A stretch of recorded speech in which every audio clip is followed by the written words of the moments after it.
सुबह के साए से रात बीत जाए तो अच्छा है, बोझल आंखों से बरसात बीत जाए तो अच्छा है। नया साल है तो यकीनन कुछ नया भी हो, इसमें जो बीत गई है वो बात बीत जाए तो अच्छा है। नमस्कार, मैं हूं श्वेता सिंह, आप देख रहे हैं आज तक और 2022 में आपका स्वागत है।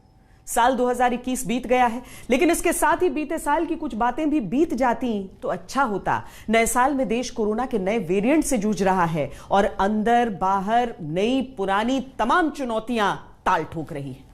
हम आज आपको वो चुनौतियां दिखाएंगे जो साल 2022 के लिए घोषणा पत्र जैसी हैं। हर चुनौती एक परीक्षा है।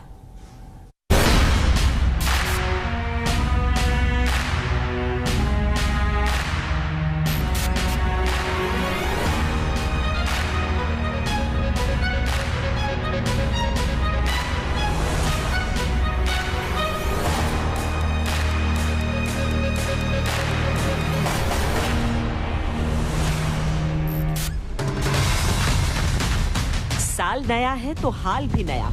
इन्हीं उम्मीदों के साथ 2022 का स्वागत देश ने किया है। ये उम्मीदें हैं लोकतंत्र के उत्सव के रंग में भंग न पड़ने की। ये उम्मीदें हैं नए नए वेरिएंट से जान और जहान के सुरक्षित रहने की।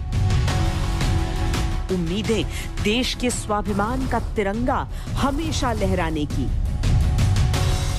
उम्मीदें आतंक के खिलाफ लड़ाई में देश के और मजबूत होने की। उम्मीदें तरक्की और आर्थिक विकास के पहिए के तेज रफ्तार पकड़ने की।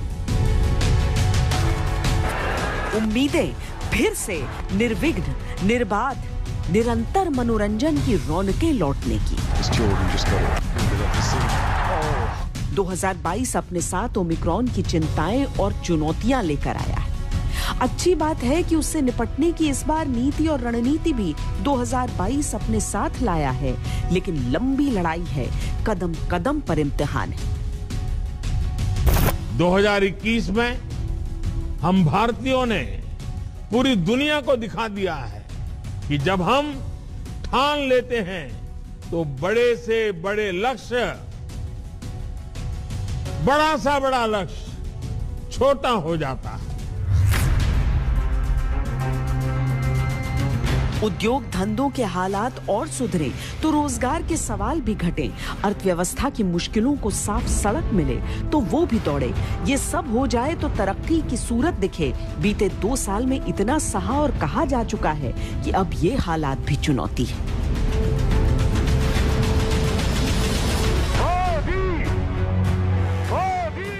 राजनीतिक चुनौतियां अपनी जगह हैं, लोकतंत्र की चुनौतियां अपनी जगह। कहीं संघर्ष इतना भीषण है कि मर्यादाओं की लकीरें धुंधली पड़ रही हैं।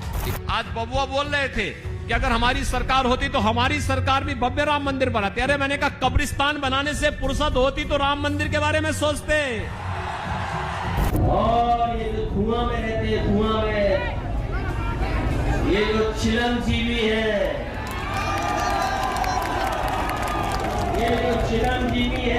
कुछ नहीं पता। कहीं राजनीतिक लड़ाई के साथ राष्ट्रीय सुरक्षा का सवाल भी चुनौती बनकर खड़ा है। पठानकोट टू फाजिल का एक 600 किलोमीटर का हमारा बॉर्डर है। It is a matter of national security.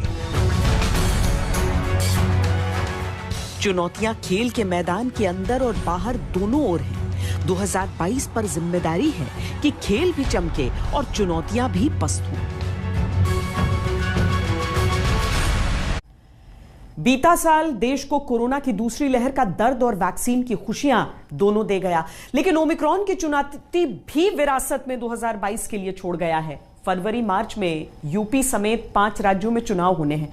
साल के अंत में गुजरात और हिमाचल प्रदेश के चुनाव होने हैं। यह माना जा रहा है कि यह चुनाव बीजेपी समेत हर सियासी पार्टी के भविष्य को तय करने वाला चुनाव होगा। यही कारण है कि साल 2022 चुनौती बनकर हर राजनीतिक दल के सामने भी खड़ा है और देश के लोकतंत्र के सामने भी।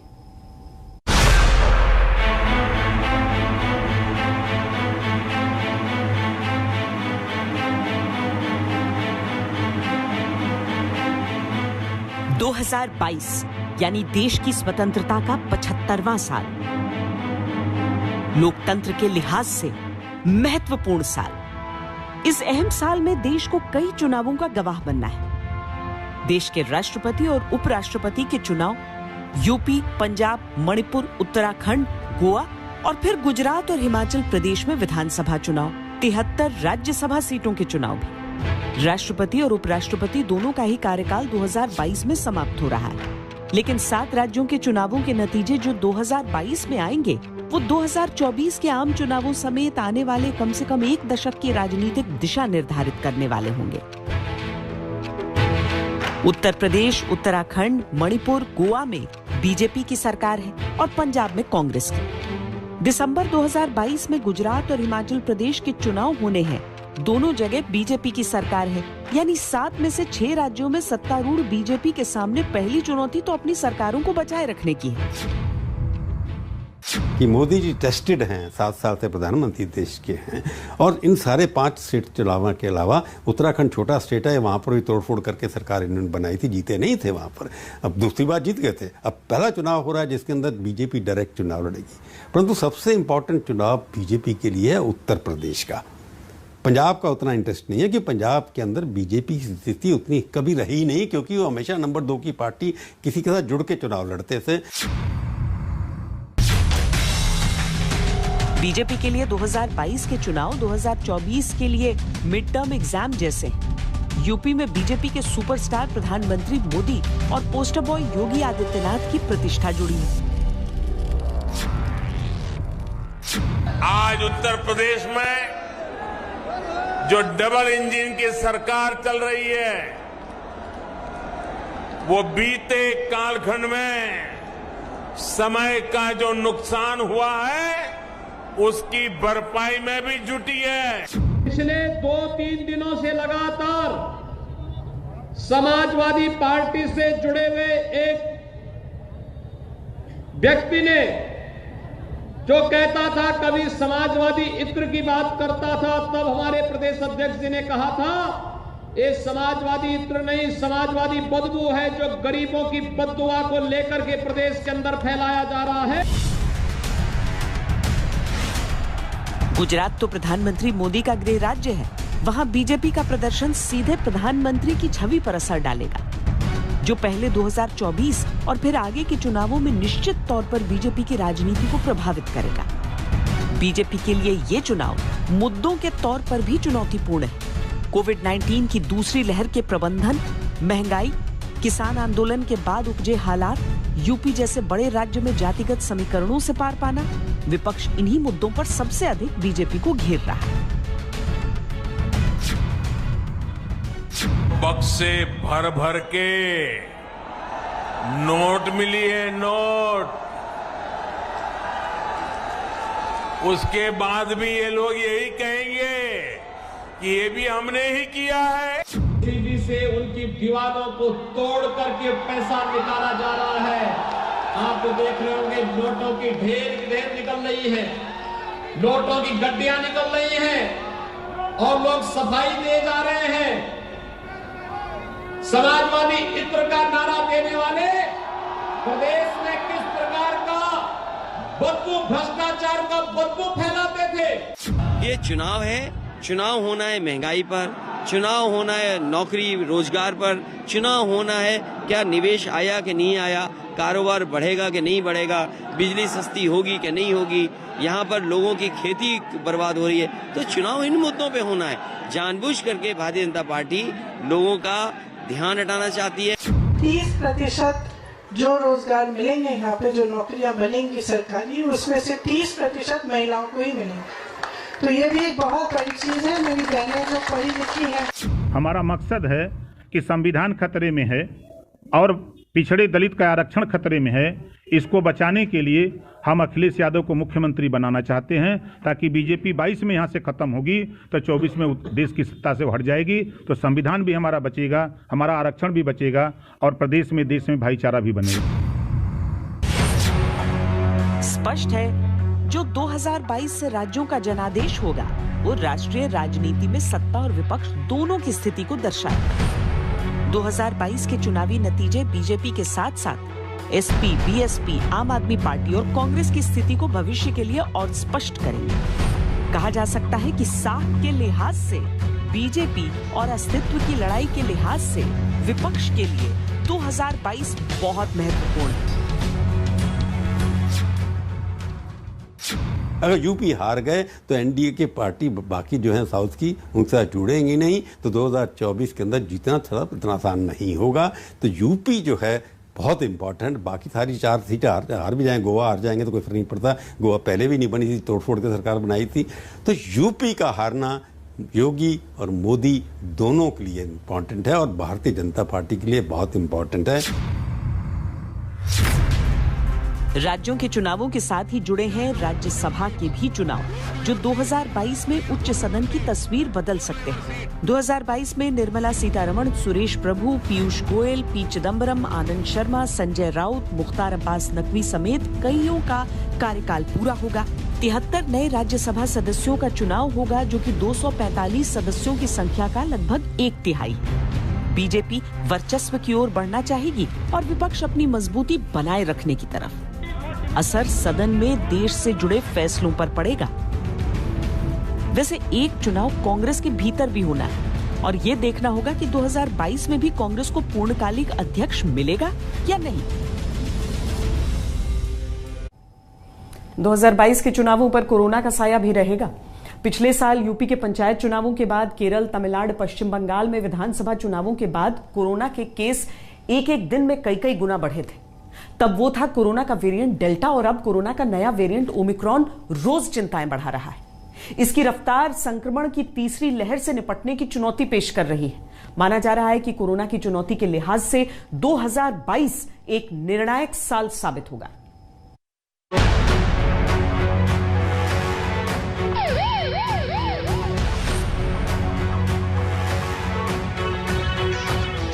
महामारी को 2 साल हो गए।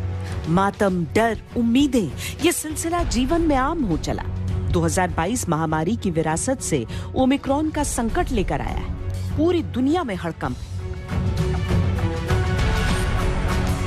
भारत ने तीसरी लहर की आशंकाओं, बूस्टर डोज की तैयारियों, बच्चों को वैक्सीनेशन के प्लान और राज्य दर राज्य सुरक्षा के लिए कड़ी पाबंदियों से गुजरते हुए 2022 में प्रवेश किया है। साथियों, हमें ये भी ध्यान रखना है कि कोरोना का एक नया वेरिएंट दस्तक दे चुका है। पिछले 2 वर्षों का हमारा अनुभव है कि इस वैश्विक महामारी को परास्त करने के लिए एक नागरिक के तौर पर हमारा खुद का प्रयास बहुत महत्वपूर्ण है। ये जो नया ओमिक्रॉन वेरिएंट आया है, उसका अध्ययन हमारे वैज्ञानिक लगातार कर रहे हैं। हर रोज नया डेटा उन्हें मिल रहा है, उनके सुझावों पर काम हो रहा है। ऐसे में स्वयं की सजगता, स्वयं का अनुशासन कोरोना के इस वेरिएंट के खिलाफ देश की बहुत बड़ी शक्ति है। हमारी सामूहिक शक्ति ही कोरोना को परास्त करेगी। इसी दायित्व बोध के साथ हमें 2022 में प्रवेश करना है। ये सही है कि भारत ने 2021 के अक्टूबर में यानी वैक्सीनेशन के 9 महीने के अंदर 100 करोड़ लोगों को वैक्सीन लगाने का ऐतिहासिक लक्ष्य प्राप्त कर लिया था।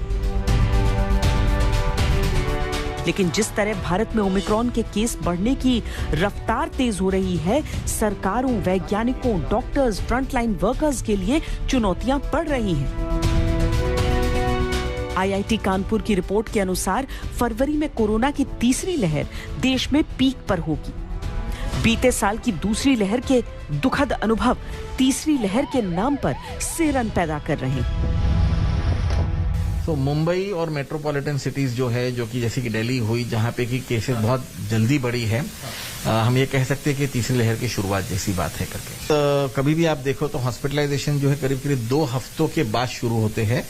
तो ये तो अभी पहला हफ्ता है, कुछ 5-6 दिन ही हुए हैं। तो मेरे ख्याल से हमें 2 से 3 हफ्ता ये अभी और रुकना पड़ेगा, यह समझने के लिए कि क्या हमारे हॉस्पिटलाइजेशन इंक्रीज हो रहे हैं या नहीं। अगर ये फैलता है, एक नई वेव आती है, तो नंबर बहुत जल्दी बढ़ेंगे और बहुत ज्यादा नंबर होंगे। तो जब छोटे पीरियड में नंबर बढ़ता है, तो चाहे वेरिएंट माइल्ड भी हो, क्योंकि डिनोमिनेटर इतना बड़ा है तो कुछ परसेंटेज उसका सबसेट जो है वो होगा ही होगा जो ज़्यादा बीमार पड़ेंगे और हॉस्पिटल में आएंगे। तो इसलिए आई थिंक हमें ये प्रिपेयर्ड रहना है कि हॉस्पिटल्स में एडमिशन्स हॉस्पिटलाइजेशन रेट बढ़ेगा ही बढ़ेगा, चाहे वो माइल्ड स्ट्रेन भी हो। तो सारे हॉस्पिटल्स को इस स्टेज पे फुली प्रिपेयर्ड रहना है। Because whatever recoveries, there are some people who are already suffering. Last week, who were suffering till last week, so they are recovering. But the problem with this new Omicron problem is that its infectivity is much more. Maybe sometime, maybe people say maybe 50 times more, 50 to 70 times more infective. Number of cases may be much more than what we had been even so far thinking even. So that is the difficult situation with this Omicron. So we have to be very, very careful, and we should be, whatever precaution we are taking, it must be, we should multiply it like anything. Corona के delta और Omicron variant के साथ अगर दूसरी लहर जैसे ही हालात हुए तो कई सवाल फिर से देश के सामने चुनौती पेश करेंगे।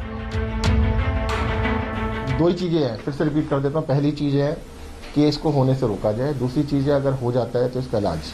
तो इलाज की तैयारियां सरकार ने पूरी कर रखी हैं और बड़ी संख्या में बेड्स भी तैयार किए हुए हैं। बच्चों के लिए भी अलग से 3000 बेड का इंतजाम किया गया है। अभी तक एडमिशन्स बहुत ही कम है। पिछली बार की जो स्थिति थी तब से लेके प्रधानमंत्री स्वयं अपने पीएम केयर फंड के माध्यम से और CSR से, MP MLA फंड से, इन सभी व्यवस्था के अंतर्गत सभी लोग ने योगदान करने के बाद हमारे लगभग 500 से ऊपर हमारे oxygen generating plants, oxygen concentrator, paediatric ICU, हर जनपद में बेड्स की व्यवस्था, पीडियाट्रिक डॉक्टर्स की व्यवस्था, हर प्रकार की व्यवस्था हमारा इस तरह के महामारी अगर फिर दोबारा आएगा तो उसके लिए हम लोगों ने तैयारी कर ली है। ओमिक्रॉन से बचने का और तीसरी वेव से बचने का जो सबसे बड़ा कवच हमारे पास है वो है वैक्सीनेशन। बाकी चीज़ों के लिए भी हमने आदेश जारी किए हैं कि बाकी जो हमारा प्रोटोकॉल है कोरोना को रोकने का उसको भी सख्ती से लागू करवाएं। मास्क जो नहीं लगाते हैं उनके चलान करें। सारे जो SPs हैं उनको सबको मैंने वायरलेस मैसेज करके आदेश दिया। We are ensuring that there is no local spread, there is no immediate spread from these 8 infected, especially the Omicron variant infection elsewhere. So we have been extremely cautious, judicious.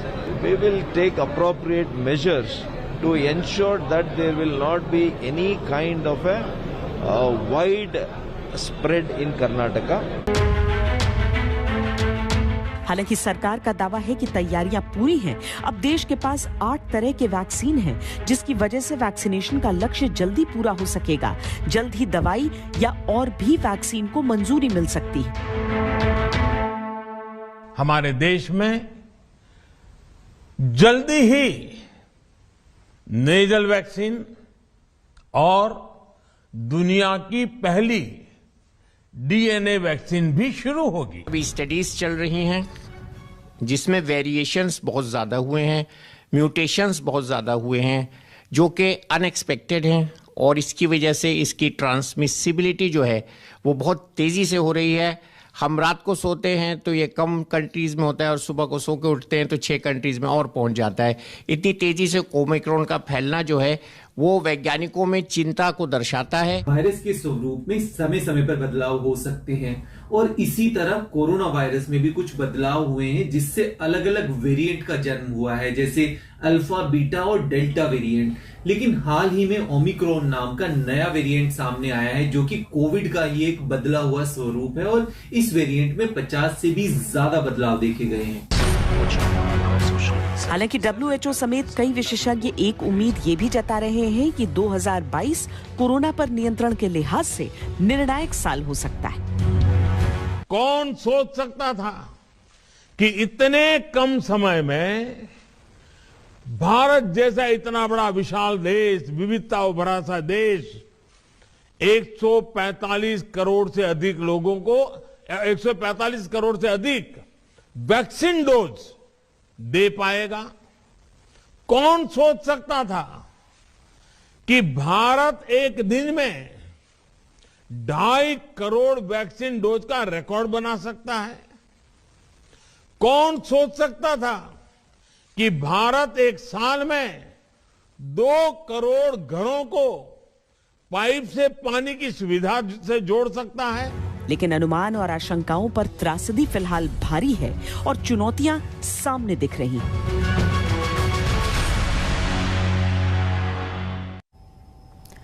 चुनौतियां आंतरिक हैं तो चुनौतियां बाहरी भी कम नहीं है। अब देखिए, चीन की चुनौती पिछले 20 महीनों से लगातार बनी हुई है। कई स्तर की बातचीत के बावजूद हालात सुधरने की कोई सूरत नजर नहीं आती। जानकारों का मानना है कि चीन के रवैये को देखते हुए 2022 में यह चुनौती और भी बड़े रूप में भारत के सामने आ सकती है।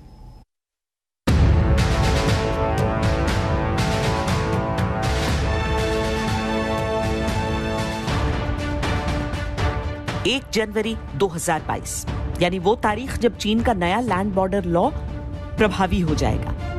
चीन ने इसमें आक्रमण, घुसपैठ और उकसावे के खिलाफ खुद को आक्रामक कार्रवाई का अधिकार दिया है। 5 साल पहले थी चीन के साथ लड़ने के लिए, उसमें बहुत परिवर्तन हुआ है, बहुत सुधार हुआ है। और उसका हमने एक उदाहरण देखा कि पिछले साल 2020 में मार्च अप्रैल में जब चीन ने गलवान में कार्रवाई की, हमारे सैनिकों को मारा और हमारे क्षेत्र में आने की कोशिश की, उसके बाद जो हमने कार्रवाई की है उसका प्रभाव चीन पर पड़ा है। ना केवल वो, बल्कि ऐसी जगहें, ऐसे इलाके चुशूल के सामने लद्दाख क्षेत्र में जहां भारतीय सेना 1962 के बाद कभी गई नहीं थी, वहां आज हम बैठे हुए हैं। चीन को एक संदेश मिला है कि अब आप भारत से ज़्यादा आक्रामक कार्रवाई मत कीजिए। यदि आपने की तो भारत उसका जवाब देगा। China respect power. यदि आप पावरफुल हैं और यदि आप पावर दिखाने की योग्यता रखते हैं तब तो चीन आपसे डरेगा। और पावरफुल होने के लिए भारत सरकार पिछले 5, 7, 8, 10 साल से अथक प्रयास कर रही है। पावर का अर्थ होता है ना केवल सैनिकी पावर, सैनिका पावर तो एक बार होता है, लेकिन सेना के पावर के अलावा बाकी भी पावर होते हैं कि शत्रु को उसके अपने अंदरूनी मामलों में आप गुजारी रखिए। शत्रु के आसपास के जो देश हैं उनसे आप मित्रता कीजिए। जिन इलाकों पर शत्रु की नज़र है उस पर आप ध्यान देखिए। तो ये तमाम तैयारी, ये तमाम बातें हो रही हैं और इसका अच्छा असर पड़ेगा, इसमें मुझे कोई शक नहीं है। LAC को लेकर भारत और चीन की धारणा अलग अलग है। चीन की महत्वाकांक्षाएं कई भारतीय क्षेत्रों पर अपना दावा ठोकती हैं, यानी तय है कि चीन की तरफ से भारत के लिए चुनौतियां और बढ़ेंगी।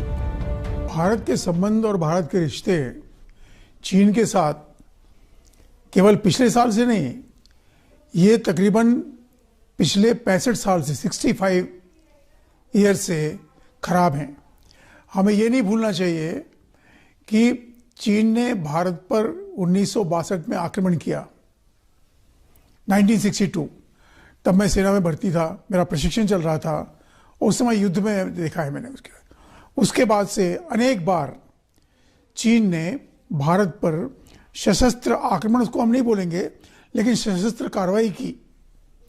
अरुणाचल प्रदेश में, लद्दाख में, दौलत बेग ओल्डी में, गलवान में, रिजांगला में, आप जहां देखिए वहां पर करते हैं वो। और ना केवल ये सशस्त्र कार्रवाई बल्कि सैनिकी कार्रवाई भी उन्होंने की है। चीन की विस्तारवादी नीतियों को समझते हुए भारत ने लद्दाख से लेकर पूरे चीनी बॉर्डर पर अपनी सैन्य स्थिति मजबूत की है। इंफ्रास्ट्रक्चर और हथियारों के मामले में भी भारत ने काफी तैयारियां की हैं, क्योंकि चुनौती बड़ी है और चीन पर भरोसा नहीं किया जा सकता।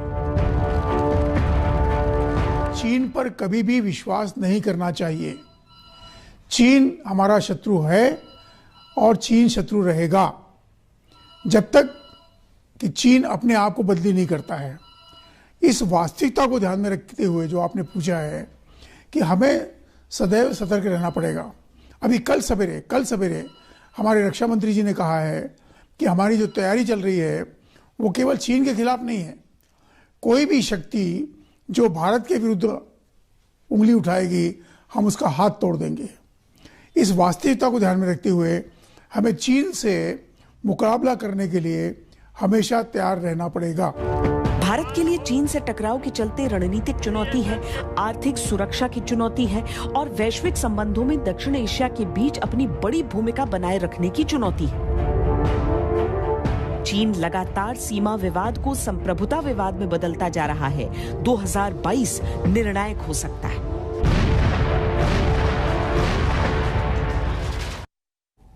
आतंकियों के खिलाफ जिस तरह की कार्रवाई जम्मू कश्मीर में सुरक्षा बलों की चल रही थी वो थोड़ी सी 2021 के जाते जाते डिरेल होती नजर आई, क्योंकि आतंकवादियों ने सीधे तौर पर कश्मीर से बाहर से आ रहे लोगों को निशाना बनाकर यह दिखाने का प्रयास किया कि धारा 370 को लेकर अभी भी वहां पर नाराजगी है। हालांकि यह हकीकत नहीं है, लेकिन इस तरह की कार्रवाई और उसके बाद की जिस तरह से जम्मू कश्मीर पुलिस की एक गाड़ी को टारगेट किया गया, बहुत सारे सवाल 2021 ने 2022 के लिए छोड़ दिए हैं। 2021 में आतंकवादियों ने आम नागरिकों को चुन चुन कर निशाना बनाया। हाइब्रिड आतंकवाद ने जिस तरह से दस्तक दी, उससे यह संकेत मिलता है कि 2022 आतंकवाद के खिलाफ लड़ाई में भारत के लिए चुनौतियों से भरा है।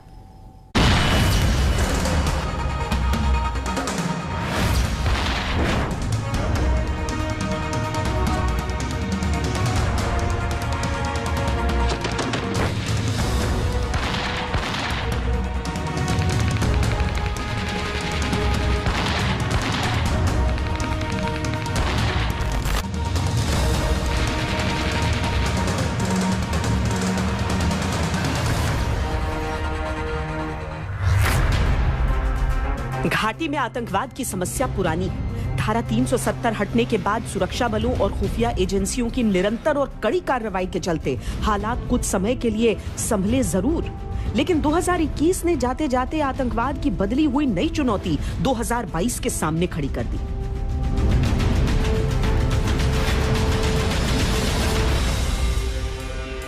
पाकिस्तान आतंकवाद की जन्मभूमि है। वहाँ आतंकवाद पैदा भी होता है और उसकी परवरिश भी की जाती है। और दुनिया के कहने के बावजूद पाकिस्तान ने आतंकवादियों के खिलाफ कोई एक्शन नहीं लिया।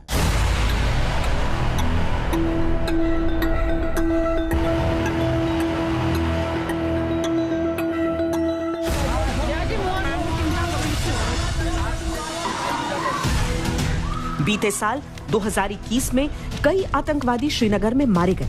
2021 के जाते जाते अच्छी खबर ये सामने आई कि जम्मू कश्मीर पुलिस की तरफ से दावा किया गया कि पहली बार घाटी में सक्रिय आतंकियों की संख्या सबसे कम हुई है। टोटल कल रात का इनकाउंटर कवर करेंगे तो अभी तक 171 टेररिस्ट मारे गए, जिसमें 19 पाकिस्तानी टेररिस्ट है और लोकल है 152 है और 82 जो है इसमें 16 अरेस्ट जो इनकाउंटर के दौरान वो अरेस्ट हुआ था या जो घरवाले के हेल्प से अरेस्ट हुआ था वो टेररिस्ट है, बाकी कुछ इसमें एसोसिएट भी है।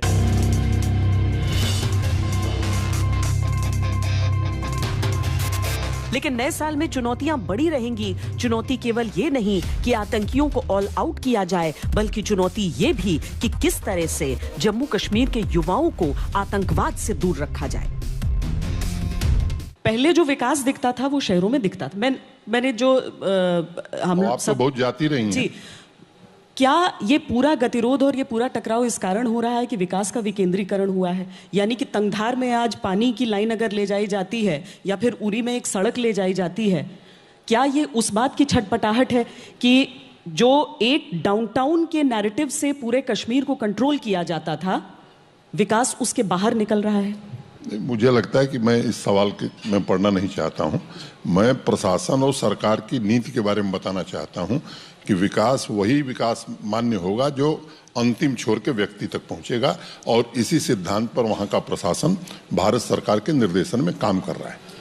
एक चीज को लेकर लोग काफी परेशान रहे वहां पर कि प्रधानमंत्री ने कहा था 4 महीने का समय दे दीजिए, सब ठीक हो जाएगा। आपने 2 साल बाद कहा मुझे 2 साल का समय दे दीजिए, कश्मीर वापस जन्नत की शक्ल में नजर आएगी। मुझे लगता है कि प्रधानमंत्री जी ने जो कहा था 4 महीने का, उसका या तो अर्थ लोग नहीं समझे हैं या जो मैं कह रहा हूं उसे मैं खोल करके मैंने स्पष्ट रूप से समझाता हूं। हमारा प्रशासन या देश में यह पहली सरकार है जो पीस बाई करने में विश्वास नहीं करती है, पीस इस्टेब्लिश करने में विश्वास करती है। और इसलिए हम कहना चाहते हैं कि केवल वे दोषी नहीं हैं जो लोगों की किलिंग करते हैं, मुझे लगता है उनसे ज्यादा अपराध उनका है जो इस पूरे इकोसिस्टम को बढ़ाने में मदद करते हैं।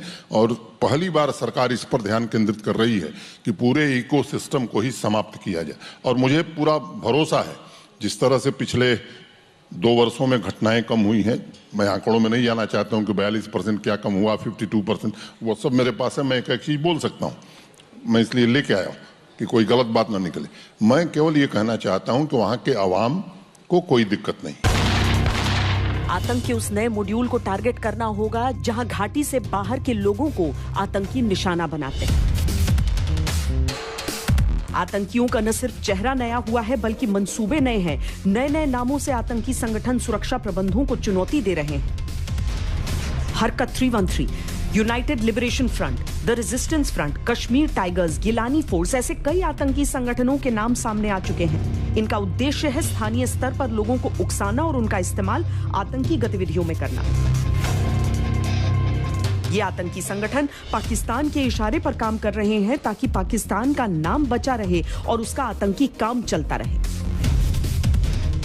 यूएसए स्टेट डिपार्टमेंट 2020 की काउंटर टेररिज्म रिपोर्ट में पाकिस्तान को आड़े हाथ लिया है। रिपोर्ट ने कहा है कि पाकिस्तान ने भारत विरोधी आतंकी संगठनों को पनाह दी है। 2008 मुंबई अटैक के मास्टरमाइंड मसूद अजहर और साजिद मीर के बरखलाफ कार्रवाई छोड़ उन्हें पाकिस्तान में खुली छूट मिली है। 2022 में आतंक के लिहाज से एक और बड़ी चुनौती वो ये कि सक्रिय आतंकवादियों के अलावा साइबर टेररिस्ट्स को भी न्यूट्रलाइज किया जाए। पिछले साल कार्रवाई करते हुए 20,000 से ज्यादा ऐसे सोशल मीडिया अकाउंट्स बंद कराए गए जो देश विरोधी या राज्य विरोधी तत्व संचालित कर रहे थे।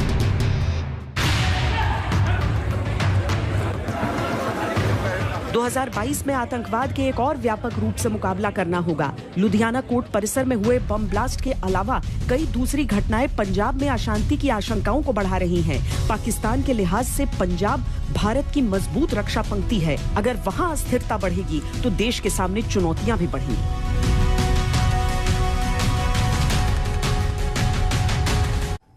भारत में आतंकवाद का प्रायोजक पाकिस्तान है, लेकिन कई और देशों में बैठे अलगाववादी भी लगातार भारत के खिलाफ कुचक्र रचने में जुटे हुए हैं। भारत को ऐसी हर चुनौती से लड़ने के साथ देश के आंतरिक मोर्चे को भी मजबूत रखना होगा। बीते 2 साल अर्थव्यवस्था के लिहाज से भारत के लिए बहुत चुनौतीपूर्ण बने रहे। 2022 में भी अर्थव्यवस्था की चुनौती बड़ा सवाल रहेगी।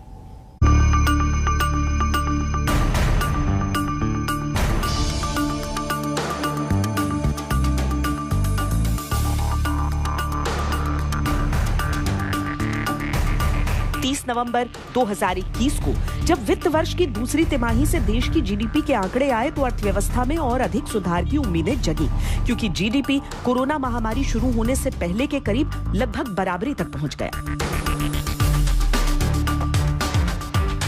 लेकिन जैसे जैसे 2022 करीब आया, कोरोना के डेल्टा वेरिएंट के साथ ओमिक्रॉन से संक्रमण की तेज रफ्तार ने फिर से देश की अर्थव्यवस्था के माथे पर चिंता की लकीरें डाल दी। आज हमारी अर्थव्यवस्था की विकास दर 8% से भी ज्यादा है। भारत में रिकॉर्ड विदेशी निवेश आया है। हमारी विदेशी मुद्रा भंडार रिकॉर्ड स्तर पर पहुंचा है। जीएसटी कलेक्शन ने भी पुराने रिकॉर्ड ध्वस्त कर दिए हैं। निर्यात और विशेषकर कृषि के मामले में भी हमने नए प्रतिमान स्थापित किए हैं। अब ओमिक्रॉन ने जब से सर उठाया है, इसका इम्पैक्ट 2022 के साल में अपन कंप्लीटली रूल आउट नहीं कर सकते हैं। और जिस हिसाब से केसेस बढ़ रहे हैं, केसेस आगे आ रहे हैं, अनएम्प्लॉयमेंट और एम्प्लॉयमेंट एक बहुत बड़ा मुद्दा सरकार के सामने रह सकता है। हालांकि मेरा ये मानना है कि सरकार भी काफी प्रशंसनीय काम कर रही है, कई जगह पे नए नए प्रोजेक्ट ला रही है। जैसे अभी हाल ही में अपन ने देखा होगा कि हमारे माननीय प्रधानमंत्री जी ने कानपुर में, यूपी में कई सारे नए नए प्रोजेक्ट का उद्घाटन किया है। नए साल की शुरुआत के साथ कोरोना की पाबंदियां भी लौटी हैं। ऐसे में ट्रैवल और हॉस्पिटैलिटी सेक्टर कारोबार को लेकर फिर से आशंकित है। बाजार के उतार चढ़ाव की स्थिति ने निवेशकों को फिर से चौकन्ना करना शुरू कर दिया है। एमएसएमई सेक्टर के कारोबारी तो पिछले लॉकडाउन के हालात से ही अब तक पूरी तरह नहीं उबर पाए हैं। इसके अलावा दूसरे कामकाजी पूंजी के अभाव, कच्चे माल की बढ़ती लागत से पहले ही काफी परेशान है। 80% ऑफ द एम्प्लॉयमेंट, 80% रोजगार जो है वो एमएसएमई सेक्टर और अनऑर्गेनाइज्ड सेक्टर से आता है। एमएसएमई सेक्टर और अनऑर्गेनाइज्ड सेक्टर पे कोविड के दिनों में काफी गहरा असर था और उसके कारण काफी लोग जॉबलेस हो गए थे। ठीक है, अब वो स्थिति 2021 के एंड तक कुछ हद तक सुधरने लगी थी। ठीक है, लेकिन अब ओमिक्रॉन ने जब से सर उठाया है, इसका इंपैक्ट 2022 के साल में अपन कंप्लीटली रूल आउट नहीं कर सकते। ऐसे में सरकार के सामने चट्टान जैसी चुनौती 2022 के एजेंडे में बनी रहेगी कि कैसे उद्योग धंधों को राहत मिले, कैसे छोटे कारोबारियों का काम सुचारू रूप से चलता रहे।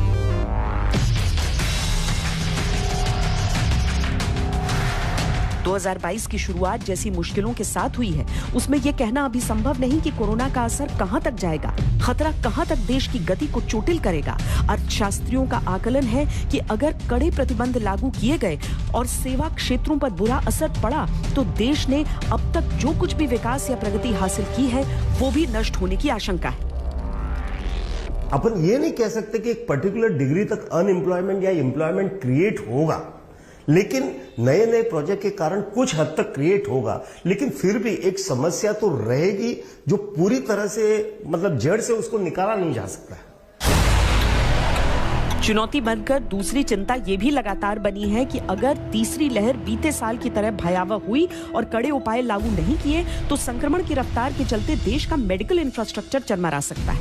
लोगों की जान पर संकट बढ़ने का भी खतरा है। यानी तय है कि देश के सामने अर्थव्यवस्था को बचाने के साथ उसे तेज करने के अलावा कोई और रास्ता नहीं, लेकिन जान बचे और जोखिम कम हो, ये भी प्राथमिकता है। उन्हीं के बीच सकरे रास्ते से होकर देश के विकास को गुजरना होगा।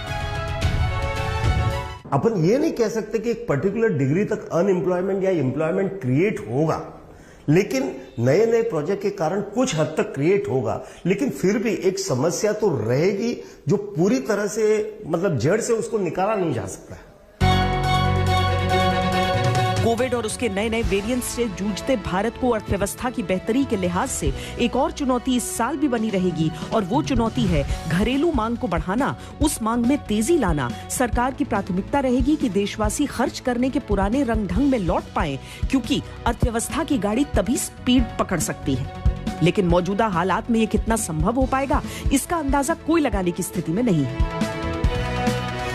अर्थव्यवस्था की गाड़ी पूर्वानुमानों के आधार पर चलती है और ये पूर्वानुमान पिछले हालात और भविष्य के आकलन के आधार पर होते हैं। पिछले हालात बहुत डरावने रहे और भविष्य के आकलन तीसरी लहर के पीछे धुंधले से दिख रहे हैं। कहा जा सकता है कि 2022 के लिए अर्थव्यवस्था की चुनौती प्रमुख चुनौतियों में होगी।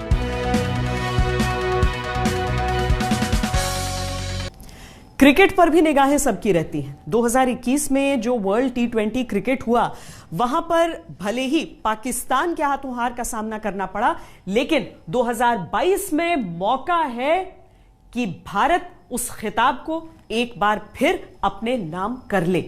रोहित शर्मा एक नए कप्तान के तौर पर हैं, चुनौतियां कई हैं।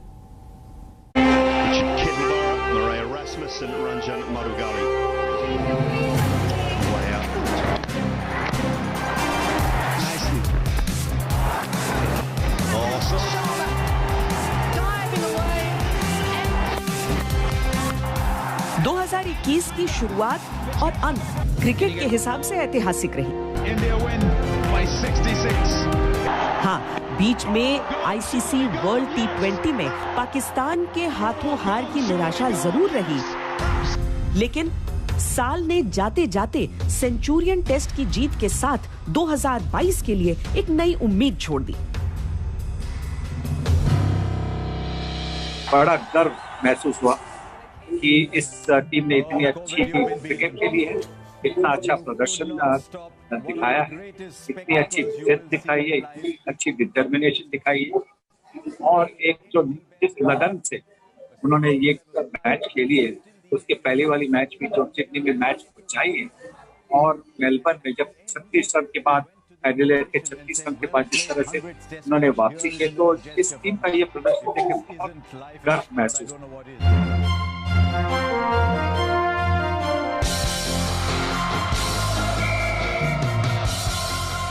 लेकिन 2022 उम्मीदों से ज्यादा चुनौतियां लेकर आया है। इस साल फिर T20 वर्ल्ड कप हुआ। ये टूर्नामेंट पुराने हार के हिसाब चुकता करने का समय तो है, लेकिन नए कप्तान रोहित शर्मा के साथ क्या वर्ल्ड T20 का खिताब एक बार फिर भारत के पास होगा? ये 2022 का बड़ा सवाल है।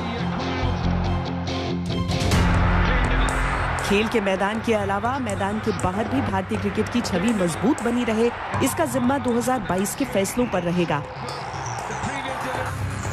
बीता साल विराट और रोहित और गांगुली और विराट के बीच अनबन और टकराव की खबरों के साथ खत्म हुआ था। 2022 नए ऐसे समीकरण भी बनाए जिससे टीम इंडिया का मान दुनिया में बढ़ता रहे। चुनौतियां हैं तो उनसे लड़ने का रास्ता भी है। नए साल में देश उन रास्तों पर आगे बढ़े और हर चुनौती पर जीत हासिल करे। एक बार फिर नववर्ष की हार्दिक शुभकामनाएं।